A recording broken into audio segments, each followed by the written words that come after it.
From the Studio 13 Studios in Splendora, Texas, Hank's Think Tank is brought to you by Buster Brown Propane.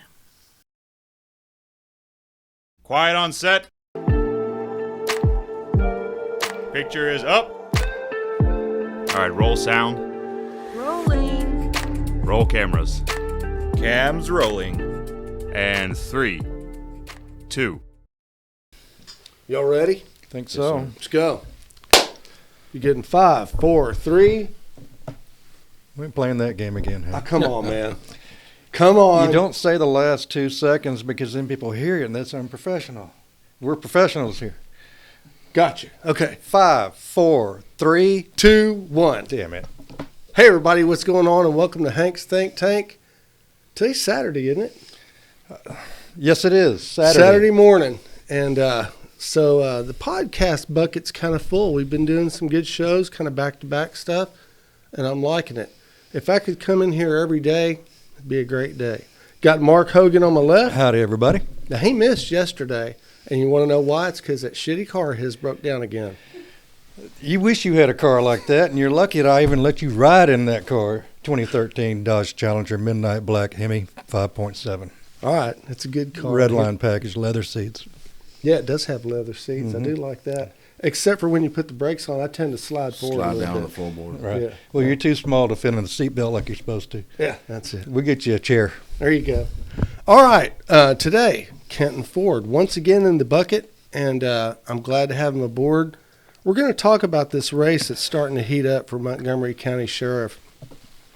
You know, there's a lot of moving parts to this thing. We've got 3 people that are running, including the incumbent, and I think Kenton has a lot to say. And welcome aboard, Kenton. Good to have you back, man. You know, just a little factoid here. Kenton Ford was the first person to do an interview in our brand new studio. He sure was, wasn't he? Yeah. I had forgotten about that. Yeah. I don't think you had plumbing or you were just getting going. Everything was painted. Everything looked great. Yeah. But you had to walk next door to use just That's for right. that Yeah, we were still weekend. Yeah. we were still under You were still waiting on construction. some stuff getting installed for the aerobic system. Or Yeah, something. yeah. So, but good to have you back. It's great to and, be here. How's the campaign going, man? It's going great. Yeah. I'm enjoying it. You know, first of all, I'm not a politician, so I'm learning how to speak to people and deal with certain things that are going on and that goes on in every race across this land. Well, you know what? It's my feeling that people are kind of sick of politicians doing politician things, and I think that's a welcome breath of fresh air. You know, a real guy who's been there, a veteran, over 20 years with the Montgomery County Sheriff's Department. Yes, sir. And as well as other things. And so you've been there, done that. You're a local resident, and Right. so. Well, falling in line with that is I'm the guy just like you that's sitting at home going, why aren't we putting up with this? And I'm the mad taxpayer. I'm not a mad former employee of the sheriff's office. I'm a mad taxpayer. I want things to be, the money to be spent right. My property taxes continue to go up and soar. I know they just passed a bill or whatever, but they just built a house next door to me that's for sale for $2.5 million. Wow. He bought the lot for what I paid for my entire house for. Yeah. So, and it's great if you're selling. You know, Yeah, if you're right. going to stay there, you. Yeah, if you're selling. In fact, another thing that I'm proud about is I paid my house off, and we've been there less than 25 years, but around 24 years, and we paid it off a year ago. Because Well, that's we doubled stability down. for you, right? Yeah, we doubled down on it. We would pay twice a month instead of once a month, and we would try to pay double payments. But we would, if we didn't pay the full double payment, anything's better than just paying the regular Right. payment. So if I didn't have the wife that I have, that would have never happened. She's really good with money. But we paid our house off, and now I have to pay the county rent to live there. I I got don't you. mind paying my taxes. It's just that it's getting a little ridiculous, I think. Don't you think? Oh, yeah, I think so too. I live in Old Katy. Yeah. Oh, And, I can imagine. Yeah, and my appraisal went up about 40% Yes, sir. from last year. Yep. So that hurts on my It does notes. hurt. I think it's across the board in Texas. I think so too. Well, we had a lot of movement. We had a lot of people come over from Yeah. California and other places that the real estate, it just went out of control. And when that happens, the value goes up. If you didn't invest in land, which we did, if you're trying to invest in land now, it's only going to get worse. It's exactly how it was back then, but it's just twice as much. Right. So if you don't invest land now, you'll never be able to afford it, I don't think. There you go. I got you. All right. Well, as the race heats up, there's been a few things that have come to light that have turned into kind of hot topics. And radio encryption is one of those. Mm-hmm. So I'd like to get your take on encrypted channels. And now, I see this a little differently than most people because my wife is on the board of the ESD7, which is the fire department out here. So these guys have been telling me that once the channel got encrypted, they were no longer able to communicate with the sheriff's department, at least not by radio. Right. They do it by cell phone, which isn't real good. No, it's not. And so in the event of like an active shooter thing or something like that, they really don't know what they're driving into. And communication is real important to save lives and help to manage things on the ground. You don't want your wife's crew driving up and into the hot zone. Right. And they're getting riddled with bullets or whatever that's going on. Yeah, and the thing about it is the radios that'll handle the encryption are like $10,000 a piece. They're really expensive. Yeah. And so they're unable to get those under the budget that they currently have. And so my question to you is, do you feel like, the primary dispatch channel should be encrypted, or should we just have back channels that are encrypted? So if you do need to make discrete conversation or whatever, and manage a situation, you could just transfer to TAC 1 or TAC 2 that might be an encrypted channel, and at least leave things open for other agencies that are, even record drivers and stuff like that are trying to get that information. What's your thought on it? Well, my uncle in Harris County owned the record service for 30 years. Mm-hmm. I remember riding with him. I didn't want to ride with the wreckers. I wanted to see the police action. And we were listening to everything they did. Mm-hmm. And there were probably 3 times out of the 300 times that I rode with him that he actually helped a police officer. I was too young to get involved. It happens. He actually heard what was going on, and he had responded. Mm-hmm. Now, I think that those people, those good companies that own record services, and we'll get to your wife's situation here in a second. I'm cool. Yeah. I think they pay a lot of money to listen to those radios. And when they encrypted everything, those radios are obsolete. They're scanners or whatever that they were having. That's a lot of money. And if you want a company that you can depend on, you kind of look at the equipment they carry, the drivers they have, mm-hmm. and if it's quality service, those guys are the ones that are going to pay for these scanners or radios or whatever. And I think it's very important. Now, the primary channel, I remember I did in this race, I've done a lot more patrol than the other two. Mm-hmm. I depended on that radio, and I depended on our taxpaying citizens if I was in a bind to come help me. Especially record drivers. They were sitting at every corner.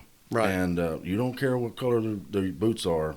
You don't want to hear them stomping up on you and helping you out. But you could go to an app, though, and listen to what we're doing. And I didn't like that.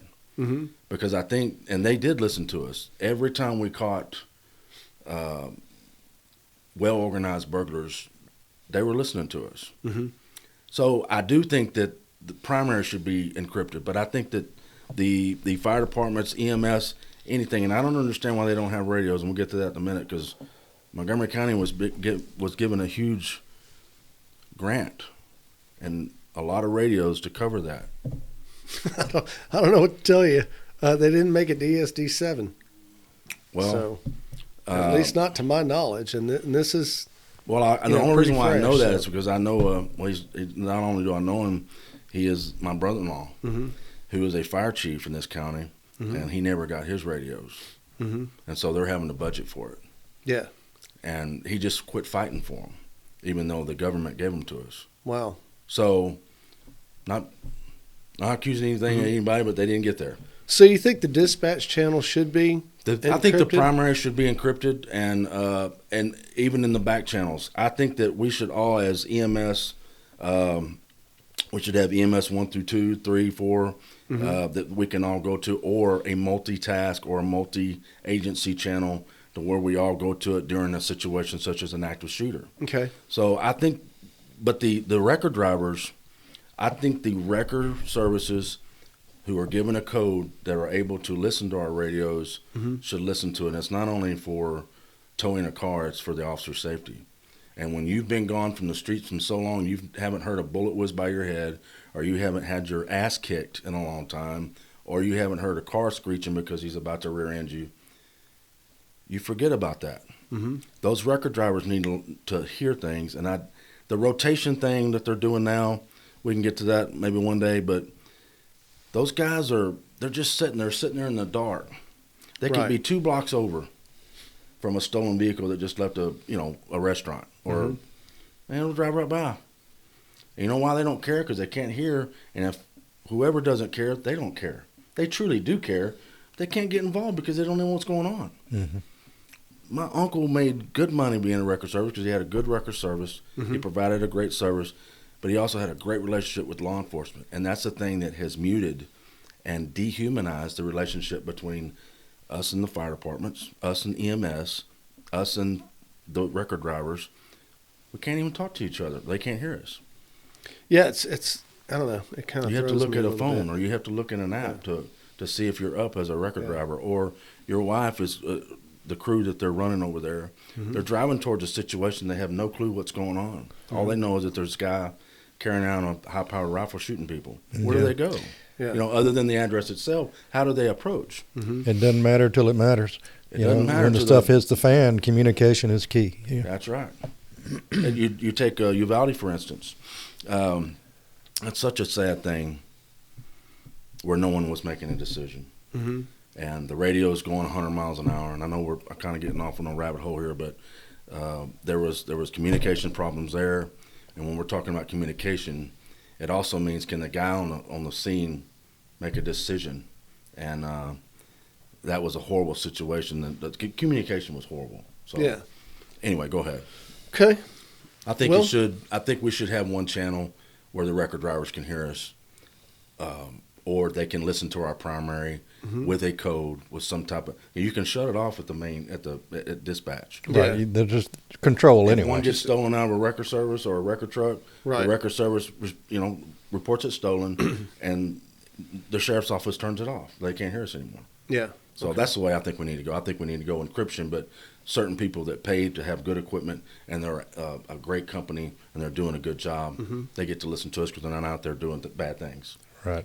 With the information. And so the encryption would be in place just to protect the officers on the ground. Absolutely, because when we're, they know when we're approaching. They're in the store. Say they're in a large, they're in a store getting a cash machine. I don't know. They're sitting at different blocks waiting for us to approach, and they're listening to us. Okay. They're all listening to us. They'll have it on speakerphone while they're doing what they're doing. It's about 2 seconds behind, but that's not a lot of time. Yeah. So back then when you could hear it on your app. Okay. It's very important they don't see us or hear us coming. I think it's very important that we encrypt it, but it's also very important that we have a multitask or a multi-channel where, in the case of a active shooter, that we're able to all go there, whether it be multi-agency, east, west, south, north, whatever. Yeah, everybody's going to want to converge on that deal out here. Absolutely. I don't think the same thing that happened in Uvalde would happen out here. It wouldn't. You got a bunch of gung-ho guys out here that would be more than willing to go in and knock it out. Well, and again, I'm not talking bad about any one individual in that hallway, but it's a very good example of someone told them that someone else has to make the decision. Right. And I think I said the last time I was here that when you arrive, you are the team. The two people that are standing behind you, you're the team. You're the react team. And the first and last statement in every active shooter class I've ever gone through is go find them and eliminate them. Whether that means kill them or disarm, whatever that means to you. It always seemed to me like the bureaucracy got in the way of that whole thing. It was sad. ridiculous. The kids were dying. I almost tear up every time I think about it. Yeah, it's horrible. Yep. Okay. All right, so moving forward a little bit. So right now the Sheriff's Department has, and I'm just going to use round numbers, approximately 1,000 employees, Yes, sir. with about half of those being uniformed officers. Considering growth and considering the expanse of Montgomery County, do you think that's enough uniformed officers to be able to service the public No. correctly? And what would you do to try to either increase or decrease, depending on what your thoughts are on that? Well, first of all, you have to have an educated approach to the commissioners that provide the money, and they have to understand that, you know, we talk about let's protect these kids, let's protect this. And the only way to do it is to pay for it. You pay for it by raising the salaries, not increments to where you can go to Whataburger 2 more times in that fiscal year. Get that newspaper you've been Right. saving for. You give them raises, you give them proper raises, and you when that deputy gets home and he gets that first check from that raise, he sees it or she sees it. So you pay for the protection for those kids. As far as the money goes, you have to approach it and you have to explain to them. You have to show everything that this is why we need it. This is why we need this $7 million more or whatever. Okay. I think our current situation, he's very good at that. He's very good at explaining what he needs and stuff like that. I will never deny that the technology is there, the money is there. He has a good relationship right now with the commissioners, and they do spend money on law enforcement. It's just I think we need more officers. We need more deputies in the jail, officers in the jail. Okay. We've taken out leadership out of the jail. When I started in the jail. It was one of the first things that I did. I was a white shirt, we called it back then, a civilian jailer, and I went to the academy while I was working in the jail, worked at night, and went to school during the daytime. It was horrible. So, but it's just what I wanted to do. It's my passion. So we had deputies in each pod or each area, and it basically, the guys and the women that raise their right hand and swear an oath, that means something. They were in charge of that pod. They were in charge of this. They're the ones that can file charges if needed because they're peace officers. And we've taken them all out of the jail. And the leadership, you can be a leader as a civilian jailer, there's no doubt. But they've broken it down to where you have to call somebody else that wasn't in there to file the charges. So it's run primarily by civilians? Absolutely. Wow. Is that a manpower issue, or they just don't? It's a manpower issue and a turnover rate. I mean, we hear that we're full. They're not full, and it's a turnover rate through the roof, and it has been since he's been there because of the money. Okay. And because I don't know, I know he's been back there, but I remember thinking when I worked back there, I want to see the sheriff is right through that wall, like through the brick wall, and I've never seen him. So, and I'm not talking bad about either sheriff or any sheriff I got you. Yeah. worked under, but I would walk through there and I would say hi to my troops. They're out there, they're in there protecting you, and to see the boss man walk around and maybe even say a word or two to the inmates. You know, those inmates see that sheriff walk through there. Sure. Yeah. You know, oh shoot, you know, the big man's on. Well, he doesn't get on to him. He respects everyone as he's walking through, and the guys that might send some type of positive vibe for the inmates as well. He's not a bad guy. He sat there and talked to me for about 3 or 4 minutes. You know, I don't know. I think the turnover rate is huge. The money's huge, and they keep raising it up just like it was whenever I first started. When Guy Williams was sheriff, we were training grounds for other agencies. We trained them. They got a car. They got their key map back then. We didn't have computers. I remember those. I remember key maps, man. Yeah. And they found out Austin PD, Shenandoah PD, Conroe PD, they're paying more than everybody. Bye. You know, these are kids that are having small kids themselves. They're paying mortgages now, and they're working check to check, and then they're working 30 hours a week in extra jobs trying to pay for all of it. Why not go make $25,000 more right down the street in the same county? Right. Yeah, and for the most part, people will go where the money is. Absolutely, they should. They're worth it. They should be paid, and I understand that Montgomery County has a whole lot more officers, but do you want to pay for it or not? Do you want to pay for a kid that's going to show up that doesn't know what he's doing and hadn't had quality training? I don't know. I had good training growing up, and I had good training up as a young man, being used to violence and stuff like that. So that was one of the things that made me a great cop, is I could see warning signs and stuff like that. Some of these kids have never been in a fist fight or even played contact sports. And it's scary. We need to put them through some stuff. Yeah. So, but when you go back to salary, I'm sorry, I keep going down rabbit holes. That's okay. The money, it's the money, and it's the training, the quality training, and it's the decision-making process to allow those deputies to make decisions like I did whenever I was only a deputy. I can make decisions instead of making a phone call. And if you give them that, as long as they're not a problem child, it gives them some sense of, pride of what they're doing.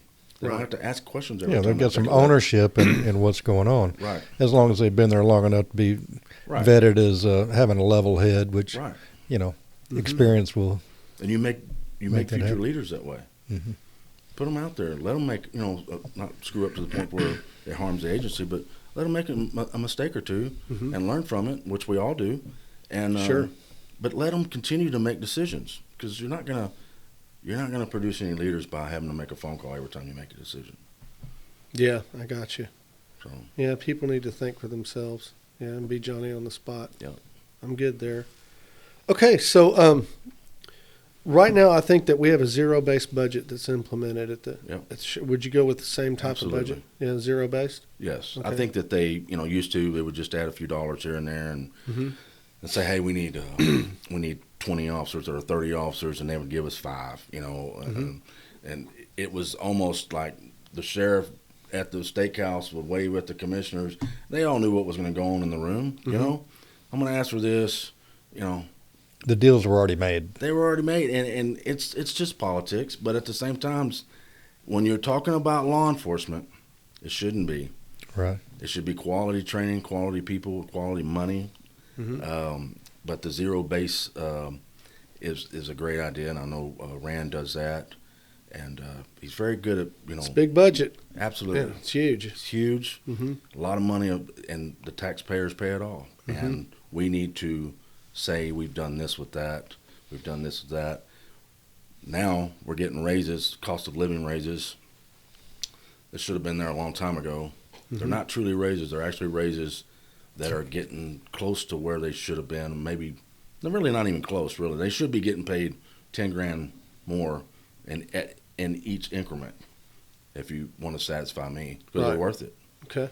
So, but a zero-based budgeting, tell them what you want. This is why we have. This is why we can cut from this side. And if you look at the budget, each individual area is broken down into their own area or section, and I think they're doing well by doing that. Okay.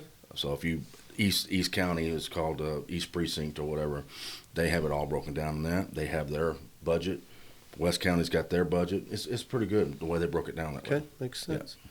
So what would you see then as the largest problem that exists with the sheriff's department, which would probably be a write-in as to why you decided to run? What do you think the largest problem that exists there is?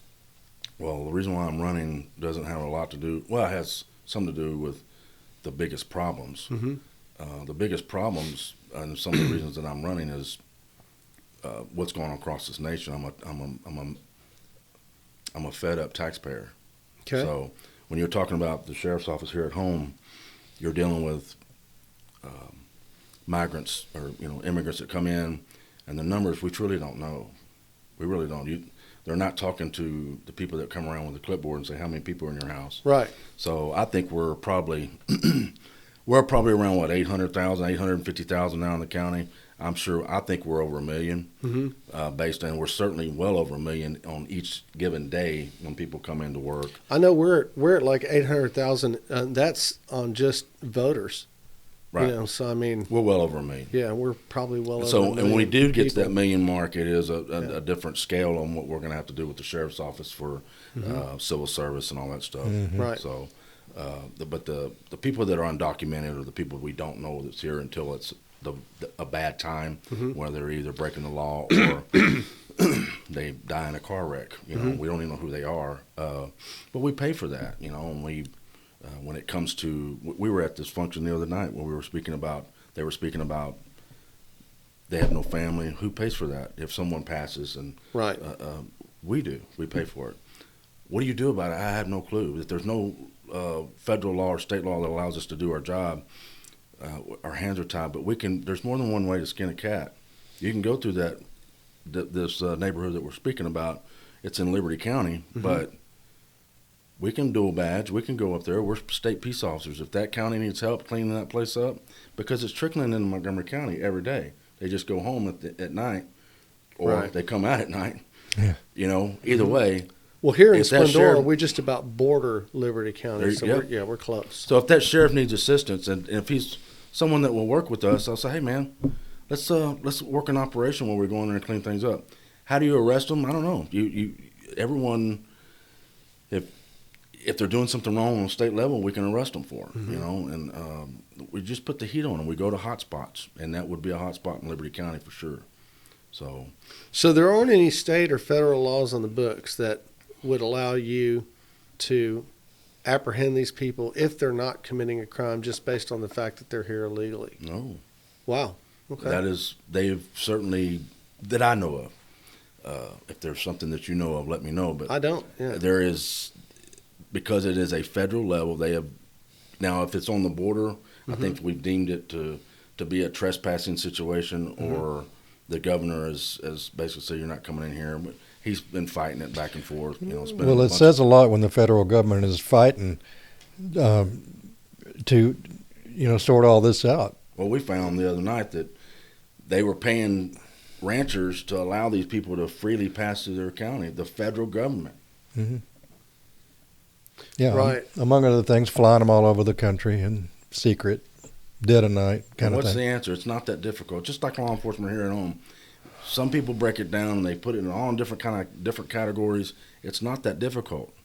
If I did something right now and jumped up and did a cartwheel while we were doing this interview, would you think that maybe something's not right with that guy? So in your I don't know. It depends on the cartwheel. If it's a good, if I cleaned it up, if it's really a good cartwheel, but I'm just saying, man, he's great. He's a gymnast. It might be enough to put him over the top if you can do a really good cartwheel right here. Yeah, I think you get votes on that one. Yeah, well, when our former president was in there, he rubbed people wrong, and I think that. But on the business sense of things, he said, "Why are we doing that? That's crazy. We're getting screwed." And he fixed it, and it made everybody mad that was making money, and we all know what happened. But I'm a mad taxpayer. That's what I am, and I'm also a great cop, and I know how to treat my troops. And when it comes to where we're going with, you were talking about what were we talking about? What'd you ask me? I don't know. I think we ended at zero-based budget. The cartwheels threw it all out of whack. Cartwheels. It was the cartwheels, yeah. That millions of dollars. Yeah. But it's not that difficult. We can draw the lines, and we can have a theory or someone's philosophy from LAPD or NYPD or Austin PD. If it doesn't work here, don't do it. And you can try to do things that makes it look like it's complicated, but it's not. It's not. If you break the law, we're going to come after you. Yeah. And some people will say, well, blah, blah, blah. And also, it's not that difficult. Spread them out. Give us money for more deputies. It's going to be a lot more money. But we'll have to sacrifice here and there, or the taxpayer's going to have to sacrifice. Then naming a road after some guy that was here before. And again, I'm all about honoring people that did good things for our community. But at the same time, we are growing leaps and bounds, and we need law enforcement. You got to have your priorities. We should never let the gas off law enforcement and paying our troops. They're going to lose them. We train them. Hundreds of thousands of dollars to train these deputies, and then they go to Conroe PD. Great agency. I have a bunch of friends over there. They're top notch. They're top notch for a reason. They pay them.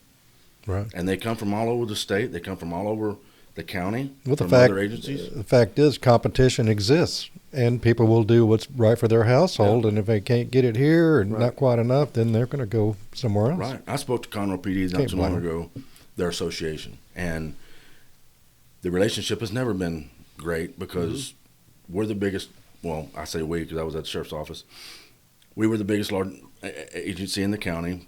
They were smaller, but they were very well trained, very well paid, and there was a little bit of this and that going back and forth, and I never understood it. I understood they get paid more than us, but I always got along with them. I actually applauded what they did over at Conroe PD and wish we could do the same over here at the Sheriff's Does Office. Conroe PD have their own 911 dispatch center, or is that still dispatch? Yeah, they have their own Sheriff's? dispatch. They do? Okay. Yeah. They are completely They're autonomous. separate. Yeah. Okay. I think Conroe and Panorama uses Conroe. Okay. And if we continue to go on the route we're going, I think the other cities are going to start doing it. I'm not throwing rumors out there, and I'm not saying that someone told me that. But you'll see where if you're going to be completely this way to me, we're going to go to Conroe PD's. We're going to feed them with our money. We're going to have a command center over there, a communication center, and we'll communicate that way. We'll have to dual up on our radios, I guess, because right now everybody has to go to the sheriff's office except for Conroe. Mm-hmm. They have to go to the sheriff's office to get their radios programmed, reprogrammed, installed, and it's a big process. Look at how many cars are out there. Yeah. So if the constables get they won't get 10 cars, we get 40 cars. Constable Hayden gets 10 cars or 3 cars, and we're all wanting them done now because we need cars. Yeah, and in the smaller agencies as well, Roman Force, Splendor, and all those. One building over there, 3 or 4 people in there doing it. Mm-hmm. What I think that every agency or every sector that would kick in some money should pay for an employee to represent that agency. Because if I'm Precinct 3, Ryan Gable's office, and I'm sitting there for 2 weeks waiting on a car to get programmed or a radio installed, you're going to start thinking things. Well, I'm sure he's put 5 SO cars in front of him. That may not have happened, but that's what you're going to start thinking. Mm-hmm. I think everyone should have representation over there. I think the wife, where she's representing, they should all have a say-so when and where. Hey, we need this done now, and have a representative working over there. Okay, sounds good. All right, so let's talk about email addresses, websites, stuff like that. Where can the average voter go if they're interested in learning more about Kenton Ford and what your platform is? And I primarily work off of Facebook. I am getting a website done right now. Okay. I spend my money wisely at the moment. Okay. I'm not getting fed what the other 2 are getting fed. Obviously, the incumbent's got a lot of money. Well, after this video, man, you're going to get millions, no doubt. The cartwheel? The cartwheel. That's what did it. That's going to make it or break it. Yeah, They're going to call you Kenton Cartwheel Ford. That's right. I'm going to turn it upside down right here. As long as your hat doesn't fall off, you get it made. No, That's it. Fit you up with some Velcro. I think that what did you ask me? Website, email address, things Ford like for that. Sheriff. Let's see, Ford, the number 4, sheriff @gmail.com. Okay. And I am building a website as we speak. I talked to the kid yesterday, and I just told him, I said, look, I thought the website thing was kind of outdated, but I'm going to go ahead and get one. And I work primarily off of Facebook, so just go to Kenton Ford for Montgomery, or for Sheriff, Montgomery County Sheriff. Okay. You got any events coming up? I have a fundraiser this coming week, Thursday. Cool. Where's August that? 31st, 5 p.m. at Moonshine Deck off of 1488. Okay. Shoot down 1488. Where do you live, Katie? Yeah. You just hit 99 and come over and visit us. That's what I do to get here. Yeah. About an hour on 99. I have everybody come out and have a good time. If someone that doesn't know me and they're thinking that they're choosing someone else, come out and I'll buy you a beverage and let's have a conversation. Okay. I promise you, I am the guy that that went to work every day and couldn't stand what we were spending our money on. So I'm also an American on top of everything that's upset with what's going on, sending our money everywhere. We're paying for peace. We're spending our money here on things that we shouldn't be spending our money on. And I will be I think I tell everybody this when I give a speech. If I get elected, I'll never have to campaign again. Because I want to be doing my job 365 days a year, or my crew is going to be representing me very well So across people this will county. see the results. And when we have these functions that we had the other night, you're going to see Kenton Ford walk through the door, and I'm going to respect those ladies and those people that are representing this east side of this Montgomery County because they put the time and effort into putting that thing together, and I'm going to be there. If I have to shuffle things around or ask them to shuffle things around, look, I got something going on that night. Can we push it back a day? I don't know. If you want me there. But to not be there, I think that's horrible. Okay. So I'll be there. I'll be the most famous sheriff in Texas on the positive side, because I'm going to be in Austin fighting for things. I'm going to be fighting for money for each one of these officers. And I heard someone say the other day on your show, or wherever I heard it from, that there's a certain agency that is the elite, and they are the elite when it comes to looking at a board or whatever. But do never discount the quality of officers we have here in Montgomery County. They're great people. They solve these crimes, and when these detectives have put a lot of people in prison for life or in the electric chair or the death chamber because of horrible crimes, they did it themselves, and they do it a lot more than some other agencies. So they're great officers. So never discount that, and because they're doing it every day, and they're also getting involved every day in a situation where it may not be in a controlled environment like other agencies. So I got you. Well, it sounds like you're well on your way, and like I said, this race is starting to heat up, so it's going to be fun. And when was that fundraiser again? August 31st, which is this coming Thursday. Okay, this coming Thursday. At what time? Moonshine Deck off of FM 1488, and it starts at 5, and we're having a cornhole tournament. Okay. So it's going to be nice and simple. Fantastic. Get you a beverage, get you a snack, bring your partner for cornhole, and see if you can win a prize. Sounds fun. So yeah. And voters, that's the way to do it, guys. You know, you got to get out, you got to meet these candidates, have a private conversation with them, make sure that their thoughts are your thoughts. And that's the only way we're ever going to get America out of the situation that we're in. Get involved at a local level, right? Steering the ship right. And Mark said it. Yeah, get involved on a local level. Let me jump in on that. I apologize. We all need to get involved. I know how to be a sheriff, so I'm doing my part by being in the race. The other two gentlemen, they're great people, blah, blah, blah. I'm telling you, I'm doing it because I'm an American. I know how to be a sheriff. Right here at home, I've done nothing but serve for over 25 years, and I'm doing my part. The person that knows how to do something else need to get involved as well. Whoever in management, whatever, do something to root these people out and vote and get to know your candidate. Don't vote for someone because the political winds are blowing in that direction. Go see that guy or that woman that's running for mayor or running for governor or running for sheriff. Go talk to these people. You might enjoy it. You might vote for them. There you go. Right. Yeah, We're all that's what I've been saying taxpayers. all along. Thank you. We're all taxpayers. Be informed, be involved, and go vote. Absolutely. Right? Well, Kenton, thanks for coming back. I appreciate it. We're gonna get out now. We're gonna go out in the driveway. I want to see this cartwheel thing of yours. Looking forward to it. For Mark Hogan, I'm Hank Vatt. This is Hank's Think Tank, and we're gone.